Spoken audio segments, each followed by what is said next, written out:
ada satu usaha dari bahan baku yang receh tapi cuannya nggak receh.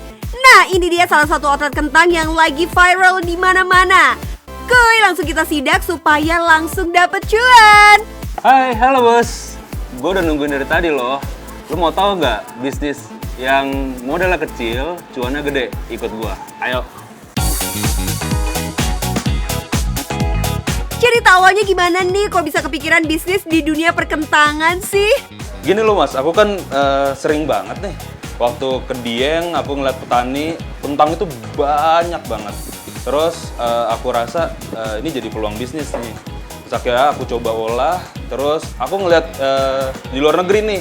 Ternyata banyak banget di sana itu menu pokoknya adalah kentang. Aku olah pakai daging, pakai sayuran, pakai saus, dan ternyata itu enak banget dengan package yang sangat bagus. Terus harganya juga worth it, sangat murah.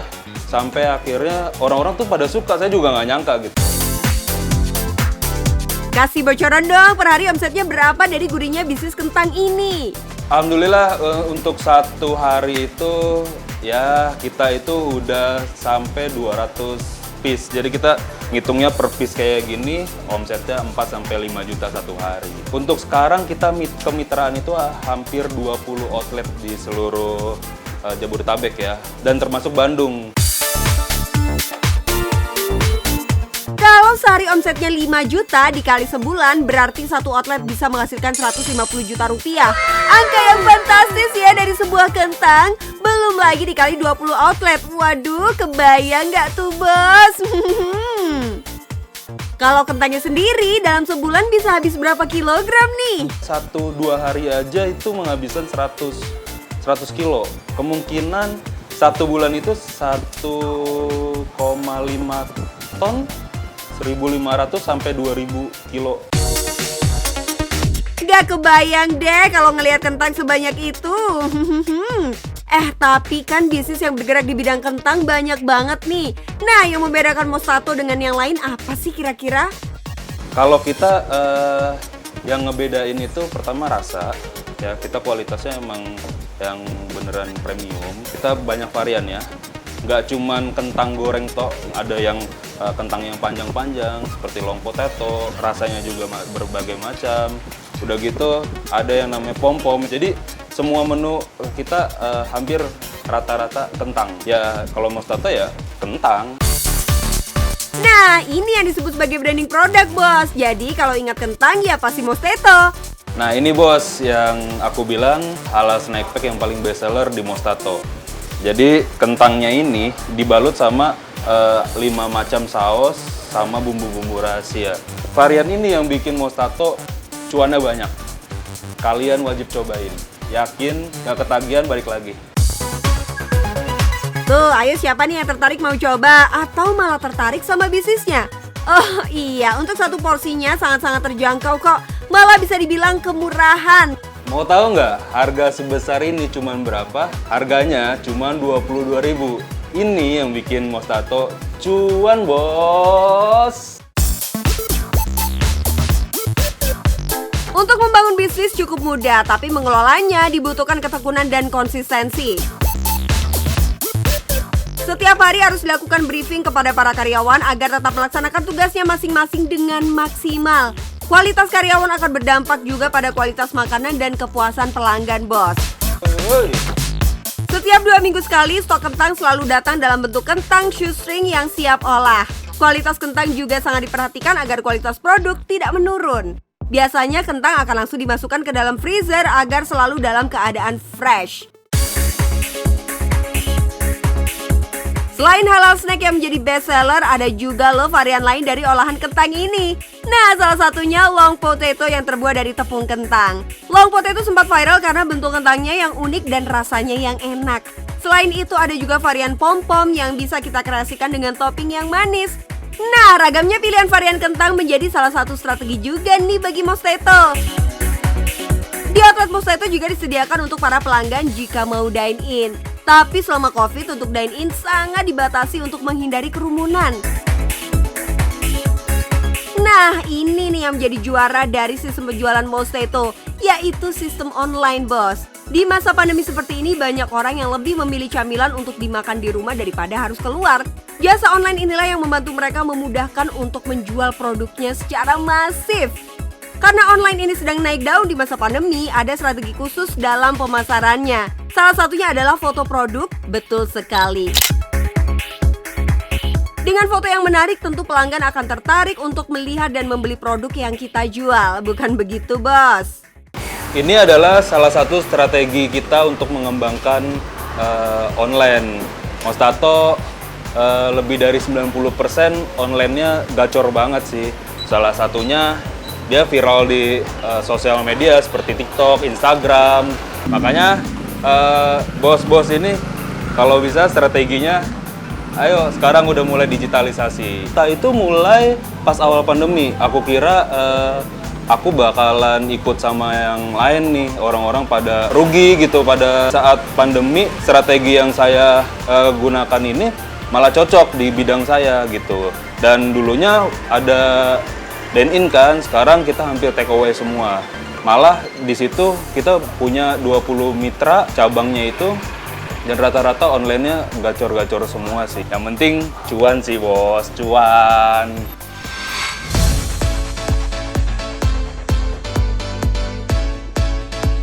Siapa yang gak kenal sama kata yang satu ini? Ngemil atau nyemil? Kayaknya semua udah familiar deh. Itu loh, memakan makanan ringan di kala sedang tamasya, gabut, ataupun galau. Bisa dengan macam-macam kue, gorengan, buah, biskuit, sampai snack. Tuh lihat, si ibu seneng banget lemparin snack bal-balan dari atas truk. Waduh, banyak banget guys. Yap, ini namanya cemilan grosir. Kalian pasti pernah makan salah satu variannya. Kayaknya semua kalangan suka nyemil deh. Ibu-ibu, bapak-bapak, kakek nenek sampai anak-anak pasti dong pada doyan nyemil. Ternyata ini tahu juragannya. Bisnisnya simple, modalnya minimalis, untungnya fantastis.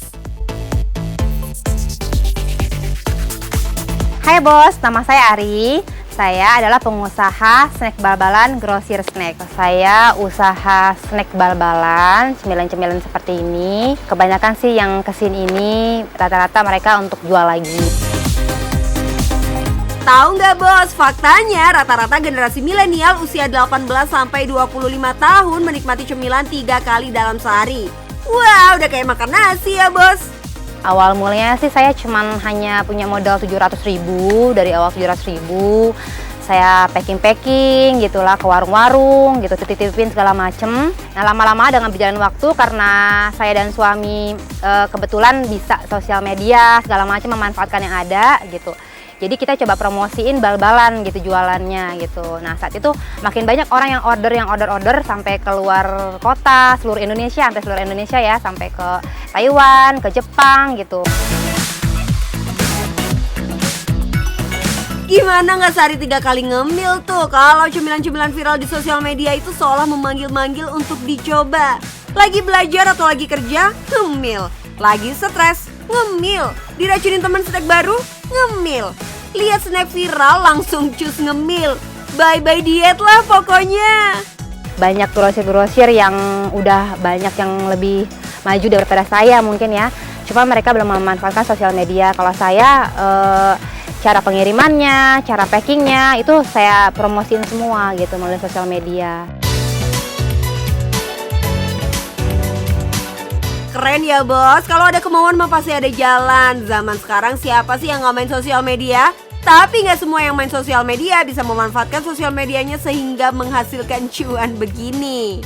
Saya nggak sekedar hanya jualan aja, saya juga mengedukasi, bikin channel YouTube saya sendiri gitu, The Snack Channel. Jadinya mengasih orang inspirasi supaya mereka tuh tadinya nggak bisa jualan, tadinya nggak ngerti jualan, dan akhirnya mereka tertarik untuk jualan. Gak usah berkecil hati gitu dengan pandemi seperti ini. Justru kita lebih tambah kreatif lagi gitu, tambah lagi berusahanya, bikin yang kira-kira orang tuh jadi tertarik untuk jualan gitu. Misalnya nih ya bos, dalam sehari laku 100 bal, dikali 26 hari jadi 2.600 bal. Anggap aja rata-rata produk yang terjual seharga Rp80.000. 2.600 bal dikali Rp80.000. Dalam sebulan bisa menghasilkan 208 juta rupiah. Wow, cuan, cuan, cuan, cuan. Tapi bos, namanya juga usaha, selain dikembangkan juga harus dirawat ya. Seperti usaha snack ini. Dilihatnya sih gampang, tapi sebenarnya mah nggak segampang itu bos. Kalau kayak gini-gini kan mesti dari hama tikus, dari semut gitu. Harus benar-benar dijaga banget kualitasnya gitu loh. Benar-benar harus bersih tempatnya. Kita sapu, kita pel tiap hari gitu. Supaya kan orang yang beli nyaman, terus bersih juga, steril. Hari gini uang 100.000 dianggap kecil ya bos. Pada nggak tahu aja kalau sebenarnya uang 100.000 bisa banget loh jadi modal buat jualan yang kalau diseriusin bakal jadi berlipat ganda cuannya. Nggak percaya? Yuk kita buktikan. Nih bos, kita challenge Tata buat ready jualan hanya dengan modal Rp100.000. Ternyata dengan uang Rp100.000 ini kita bisa dapat donat mini seharga Rp47.000, stik pandan seharga Rp39.000 beserta plastik packagingnya seharga Rp14.000. Yuk kita praktekkan. Jangan lupa buat perhatikan kebersihan ya bos. Mengingat yang dijual adalah makanan, jadi kebersihan itu udah jadi kewajiban.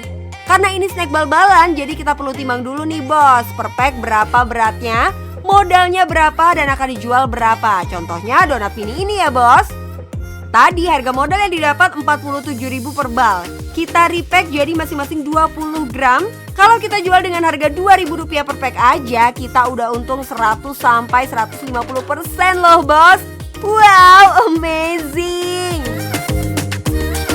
Terima kasih. Ya, sama-sama. Nah, buat yang di rumah, kalau yang mau usaha modalnya kecil tapi untungnya maksimal, yuk usaha snack aja yuk. Nah, yang penting cuan bos.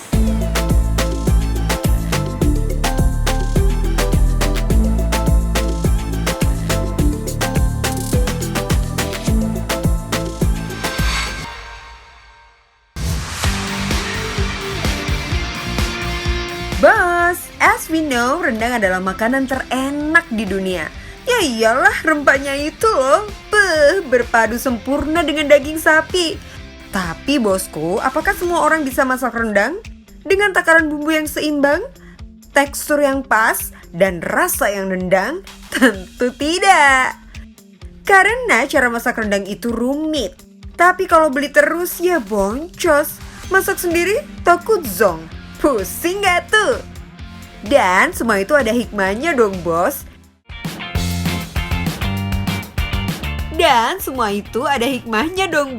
Inilah yang dinamakan peluang bisnis. Membuat semua emak-emak pencinta makanan enak tapi nggak jago-jago amat masak, menggunakan bumbu giling basah diracik dadakan adalah jalan ninja buat yang mimpi jadi chef ternama tapi kemampuan di bawah rata-rata. Apalagi udah deket Idul Kurban gini ya bos, butuh banget banyak ide buat ngolah daging jatah kurban. Iya nggak tuh? Biar nggak cuma di sate doang.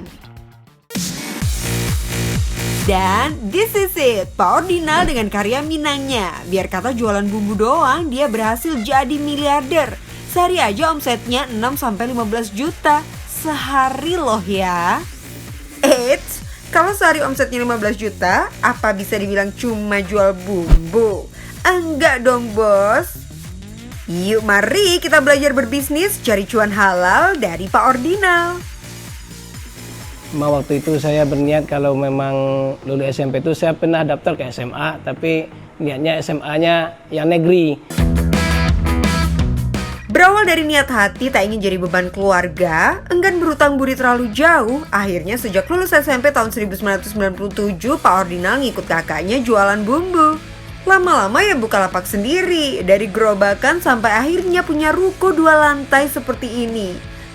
Ruko yang ia bangun ini adalah tempat untuk giling bahan bumbu fresh yang baru datang, untuk bungkus bumbu yang baru saja digiling. Nah, pembedanya bos, di sini kalau mau beli bumbu diracik dadakan. Gak kalah sama tahu bulat. Tinggal bilang aja bumbu rendang sekilo, tangan-tangan gercep para uda Padang ini terampil banget ngeracik bumbu rendangmu bos. Dijamin rasanya kayak beli di warung Padang. Kalau ngomongin rasa, lidah pasti nggak bisa bohong ya bos. Kalau enak ya pelanggan pasti balik, baik individu maupun rumah makan. Kuncinya gimana sih biar pelanggannya balik? Ya mungkin yang terutama ya bahannya yang penting bahannya itu ya asli aja. Otomatis orang bukannya semua bumbu ini bukannya nggak enak, semua bumbu ini enak, cuman kalau diolah dengan campur-campur yang lainnya mungkin ya itu yang membuat nggak enak. Kalau kita bikin asli ya semua rasa itu kan udah diatur, terus terutama ya takarannya kita ngaduknya, pembelinya pengennya yang baru. Haram hukumnya pakai jurus tipu-tipu campur-campur bumbu demi cuan yang fana. Soal keaslian bumbu yang dipakai bisa dilihat sendiri ya bos. Gilingnya nggak pakai campuran kecuali garam untuk beberapa rempah dan alatnya pun bersih banget. Tapi receh-receh gini, sekali beli para pelanggan bisa habis 500.000 sampai 1 juta loh. Wah, gimana tuh konsep marketing konvensional yang bisa mendatangkan cuan? Trik saya itu, saya sering main ke warung Padang tuh makan. Ntar makan ke situ pura-pura nanya, ngajak ngobrol lah pertamanya kita kan ngajak ngobrol lah. Habis ngajak ngobrol tanya belanja bumi di mana? Oh di situ. Pasar mana itu? Saya juga dagang di situ, daerah situ. Ntar boleh deh kalau mau saya cobain dagangan saya. Gaul makanya bos, karena silaturahmi emang bisa mendatangkan rejeki, iya nggak sih? Walaupun gak jarang juga loh para pelanggan masih juga nawar meski harga udah murah banget. Dikasih nggak tuh sama Pak Ordinal? Ada aja sih, namanya juga orang dagang kan. Ada aja namanya juga pedagang yang kita konsumen, kita kan pedagang juga. Yang namanya pedagang kan dia pengen modal semurah mungkin, untung sebesar mungkin dia kan. Ya tergantung dia pengambilannya. Kalau emang dia banyak ngambil rutin tiap hari ya kita kasih. Dikasih lah, masa enggak? Yang penting mah tetap cuan. Jangankan ngasih maaf ya bos, ngasih ilmu pun Pak Ordinal nggak pelit sama sekali. Nih, udah Hendra salah satu karyawan terlama sampai hafal banget soal perbumbuan duniawi. Kalau bumbu gulai itu cabai merah, bawang putih, kemiri, kunyit, lengkuas, jahe, serai, ketumbar, ada bumbu sari Minang penyedapnya, kasih kelapa gonseng. Widih cakep, jago banget gak tuh? Gimana gak jago bos, kerjanya dari subuh sampai petang. Canda petang, pastinya ada jam shiftingnya ya bos. Ya kali gak ada istirahatnya sama sekali. Bukanya itu jam 3 subuh, ya. Tutupnya jam 9 malam. Pak Ordinal juga ngebebasin loh bos, kalau anak buahnya pengen buka usaha sendiri bahkan di bidang yang sama, enggak masalah. Malah dia bantuin. Duh, baik bener jadi bos pak. Mau tahu nggak hasil kerja keras giling bumbu selama 25 tahun bos? Ini dia rumah mewah bernilai miliaran rupiah. Alhamdulillah ya, bener uga kata pepatah, usaha tidak mengkhianati hasil. Kebalik cuan tidak mengkhianati usaha. Nah, sekarang kalian pasti mau dong tipsnya gimana caranya bisnis receh tapi cuan maksimal. Nih, simak ya. Terutama itu ya tempat. Tempat walaupun dengan kontrak. Kalau bumbu ya, terus pergaulan maksudnya kalau kita mau dagang bumbu ini apalagi pemula gitu kan pasti nggak langsung laku. Kita cari dulu pembuangannya. Kita otomatis sebaik-baiknya gitu kita kerjalah sama orang dulu, berlaku baiklah sama yang tempat kita bekerja. Dan nanti kita akan mau buka sendiri, minta bantu untuk memutarkan barangan kita.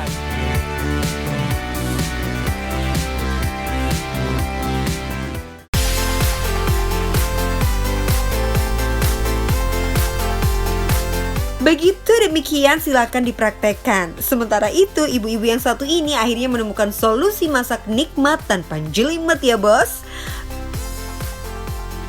Tuh, rendangnya udah jadi sempurna. Warnanya pekat, aduhai, dan tinggal pamer aja ke suami. Pasti dapat pujian. Tuh, salah satu bisnis yang berkah yaitu bikin orang bahagia. Dan yang penting, cuan bos.